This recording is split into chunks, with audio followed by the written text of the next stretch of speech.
page 71. And whatever alms and goods you donate, do not donate them for the sake of your appearance, not to stand in the light of the people, and not to be regarded as something that you are not. Donate alms and goods in modesty, and out of your kind-heartedness, and your honest benevolence in modesty. And giving alms and good things to the poor and needy is a sublime or noble virtue. And what you donate to the poor and needy in terms of alms and good things will be amply repaid to you with the goods of love and through a good conscience, so that you will experience happiness and joyfulness, however not suffer any disadvantage. Alms and gifts for the poor and needy are all timely for those who are defined as, or verifiably, living in poverty and need, and those who are incapable of earning their bread themselves. Alms and good gifts are also for the old who are infirm and can no longer do anything of importance or work. The unknowing ones amongst you believe that those defined as poor and needy, as well as the old and infirm, are free from need if they refrain from demanding or begging. You may recognize the truly honest poor and needy and the aged and infirm by their appearance or conduct, because they do not ask importunately, and they direct their eyes to the ground in humiliation or shamefacedness. And those among you who give from their goods and chattels, from their possessions and wealth, to the poor and needy, to the aged and infirm, and who do it day and night, secretly and known or publicly, and in good modesty and honorable benevolence, their reward will be thanks and esteem, and no fear shall befall them because of their good deeds, nor shall they suffer because of them. It is not your responsibility if the unknowing ones and inequitable ones, or irresponsible ones / unfair ones, do not follow the right way, in order not to be connected to the truth teaching and the laws and recommendations of the formation or creation, because you can only give them benevolent advice and instruction, but how they guide or lead themselves is a matter of their own volition. Anyone who undertakes haggling or usury / greed in any form of commerce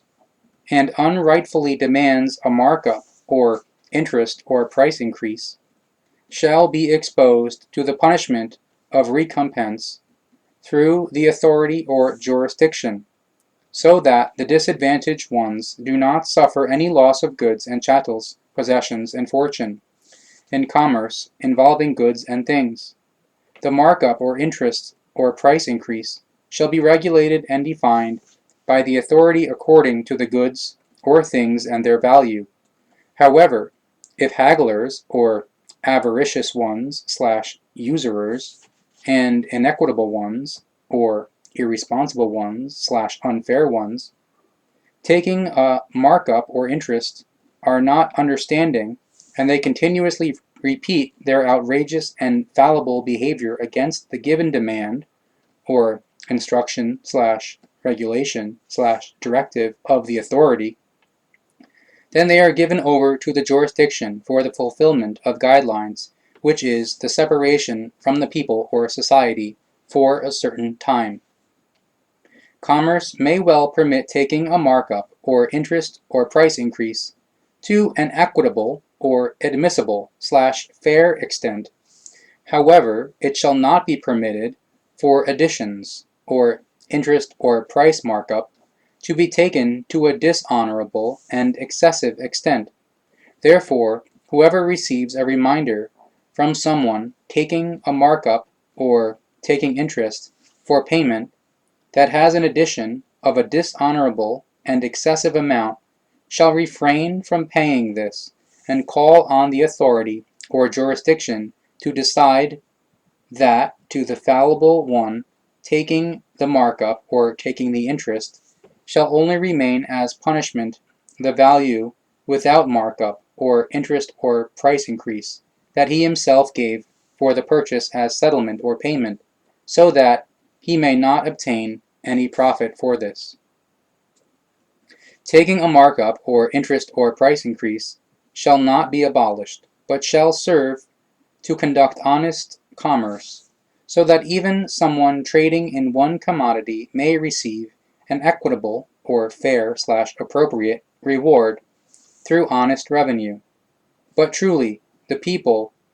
does not love anyone who practices haggling or usury/greed in commerce and takes an unrightful markup or interest or price increase.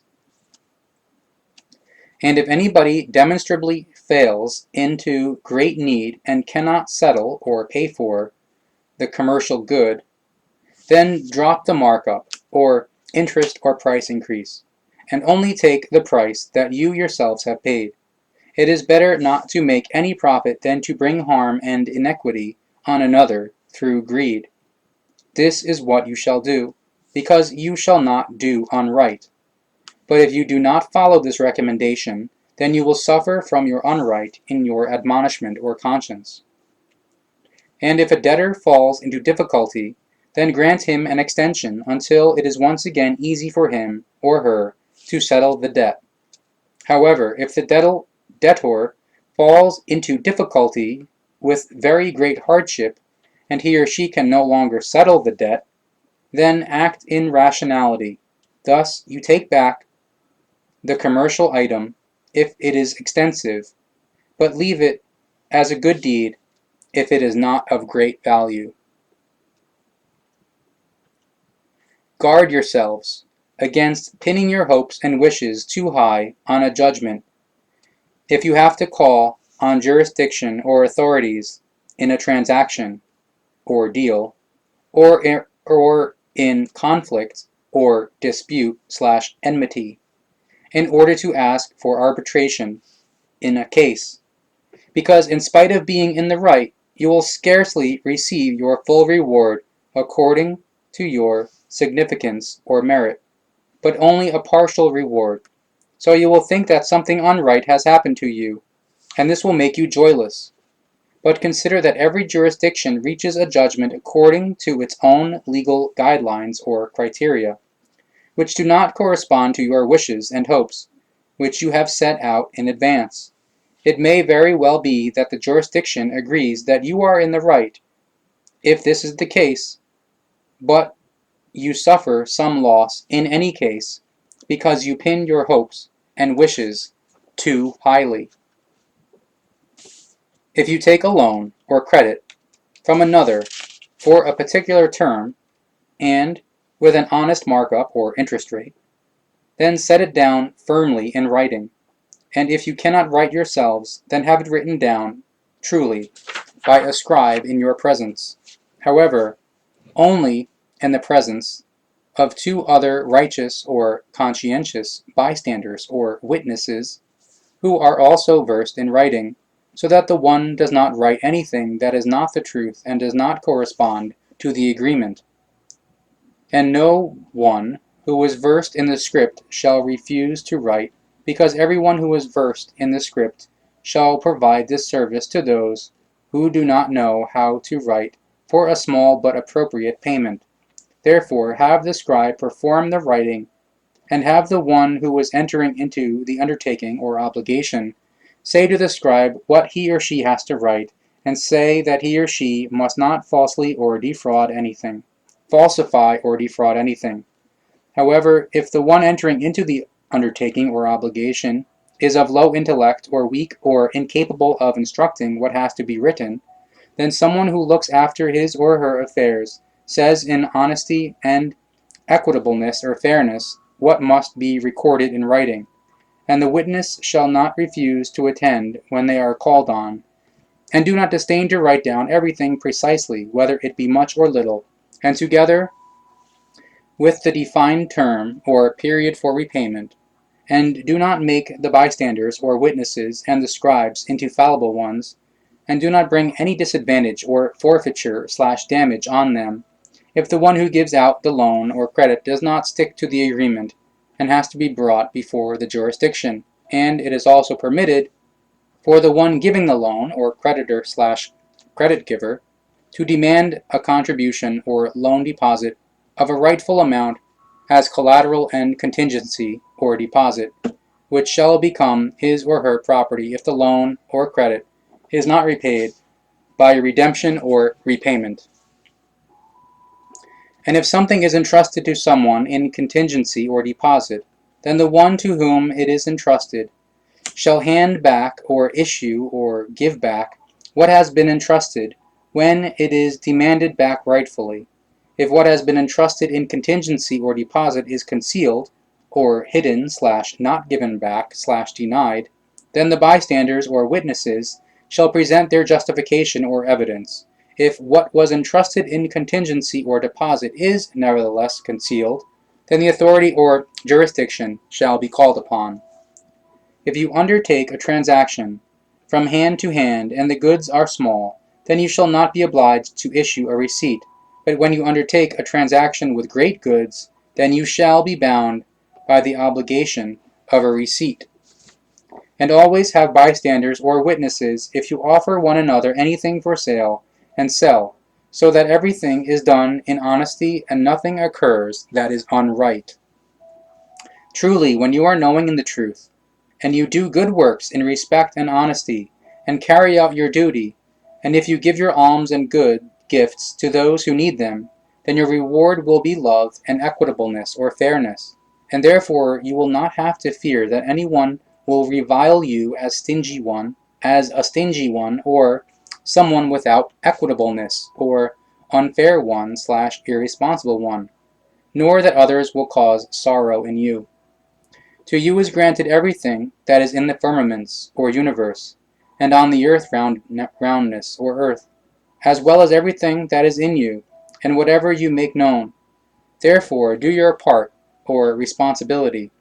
And if you do any things which you shall not do because they are wrong and against the right and against the laws and recommendations of the wellspring of the love, or creation, then you will have to give account. And if the misdeed you have committed can be forgiven, then forgiveness shall be granted to you. But if you cannot be forgiven because your misdeed breaks the bounds of all right, then you will be subjected to punishment by the authority or jurisdiction, so that you will be subjected to the fulfillment of guidelines and the possibility of compensation. Know about all these laws and recommendations that have been revealed to you by the proclaimers, the prophets, so that you may heed the right and outlaw or proscribe the unright, and consider that in right and unright everyone shall be equal without difference, so no one shall be advantaged and the other disadvantaged. Therefore, the poor, like the rich, and the equitable ones, or fair ones/responsible ones, and the dissemblers or deceivers, as well as the ones who are knowing of the truth, and the ones who are unknowing of the truth, will be assessed equally in all things, thus in freedom as well as when called to account. And no one shall be imposed upon beyond their capability, or abilities/strengths, and to everyone shall be awarded what is due to him or her, and what appertains to him or her, irrespective of whether he or she has lost control over himself or herself and committed an offense, or whether he or she carries out everything rightfully and in respect and honesty. And no one may place his or her responsibility onto another, neither onto gods and tin gods, but everyone shall take their responsibility upon themselves